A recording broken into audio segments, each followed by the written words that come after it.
मशहूर ज़माना रुबाई है बालागल ओलाबे काशफद्दो जाबे हसनत जमीयो सल्लू अलैहि।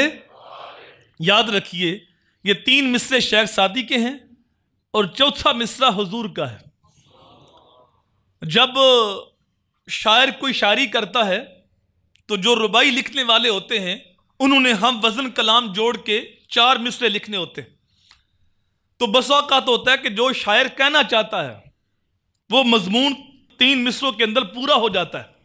अब चौथा मिसरा उस वजन का लाना उस बंदे के लिए मसला बन जाता है। यही मामला शेख सादी के साथ पेश आया। इन्होंने लिखना शुरू किया बालागल ओला बे कमाल ही। हुजूर जो ला मकान तक पहुंचे हैं ये अपने कमाल के साथ पहुंचे, वहां तक गए जहां किसी की अकल भी नहीं जा सकती। कोई फलक ते रह यार गया, कोई जा सिदराते हार गया, एक कालियां जुल्फां वाला थी जेड़ा अर्श तो भी लंघ पार गया। अल्लाह अकबर।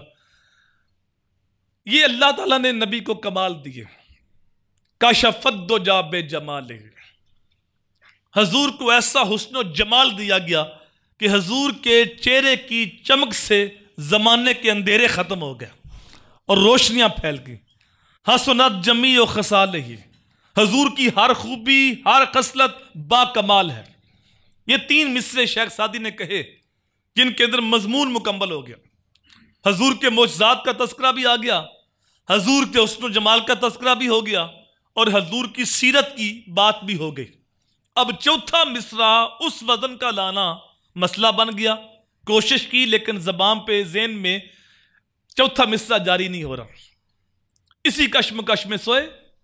जब सोए तो बख्त बेदार हुए, आमना के लाल की ज़ियारत नसीब हुई। तो कहा सादी वो रुबाई तो सुनाओ। कहते मैंने रुबाई पढ़ना शुरू की।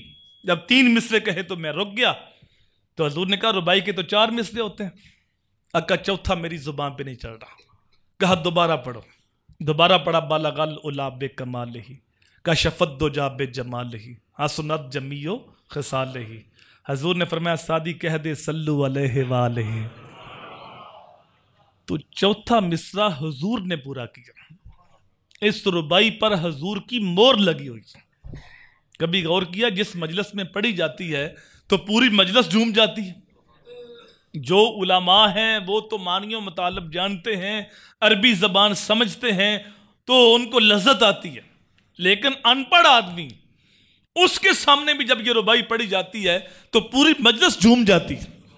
तो ये दलील इस बात की है कि ये रुबाई हजूर की बारगाह में कबूल हो चुकी और हजूर के इसके ऊपर मोहर लगी हुई।